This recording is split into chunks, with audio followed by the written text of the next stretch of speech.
बिहारच्या राजकारणात मोठा धमाका.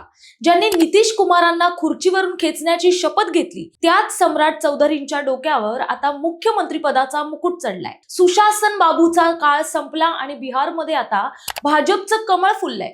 पहा एका उपऱ्या नेत्याचा मुख्यमंत्री होण्यापर्यंतचा थरारक प्रवास. नमस्कार, मी प्राची शिरकर, प्रहार न्यूज लाईव्ह मध्ये आपलं स्वागत करते. बिहारच्या राजकारणात आज एका नव्या युगाची पहाट झालीय. गेल्या 2 दशकांपासून सत्तेच्या केंद्रस्थानी असलेल्या नितीश कुमार यांचं अखेर पर्व संपलंय. भाजपानं आपलं हुकुमी पान बाहेर काढलंय, ते म्हणजे सम्राट चौधरी. पाहूयात आता सम्राट चौधरी कोण आहेत ते. सम्राट चौधरी हे नाव बिहारसाठी नवीन नाही. आरजेडीचे दिग्गज नेते शकुनी चौधरींचे हे सुपुत्र. राजकारण त्यांच्या रक्ताचाच भाग, मात्र त्यांचा प्रवास थक्क करणारा आहे. एकेकाळी लालू प्रसाद यादव यांच्या गोटात असलेले सम्राट चौधरी आज भाजपाचे सर्वात शक्तिशाली चेहरा बनलेत. आरजेडी ते भाजपा हा त्यांचा एक झंझावात.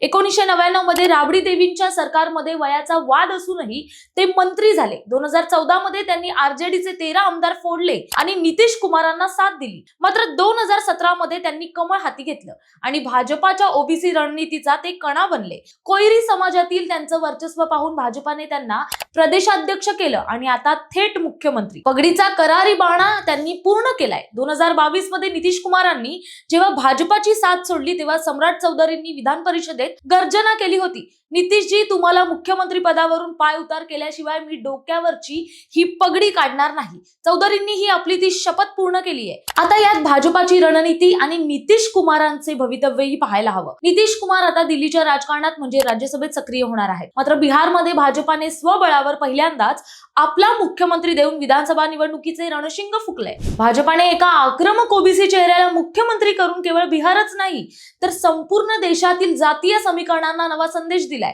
नितीश कुमारांची सुशासन खेळी आता संपलीये. बिहारमध्ये आता सम्राट काळ सुरू झालाय. शपथ पूर्ण झाली, पगडीचा मान राखला. बिहारमध्ये आता भाजपचाच सम्राट दिसला असं म्हणावं लागेल. नितीश कुमारांचा राजीनामा ही केवळ एका पदाची अखेर नाही तर बिहारमधील एका मोठ्या कालखंडाचा शेवट आहे. सम्राट चौधरींच्या नेतृत्वात बिहार आता कोणत्या दिशेला जाणार हे पाहणं औत्सुक्याचं ठरणार आहे. तुम्हाला काय वाटतं हे आम्हाला कमेंट करून नक्की कळवा आणि अशाच राजकीय विश्लेषणासाठी पाहत रहा प्रहार न्यूज लाईव्ह. धन्यवाद.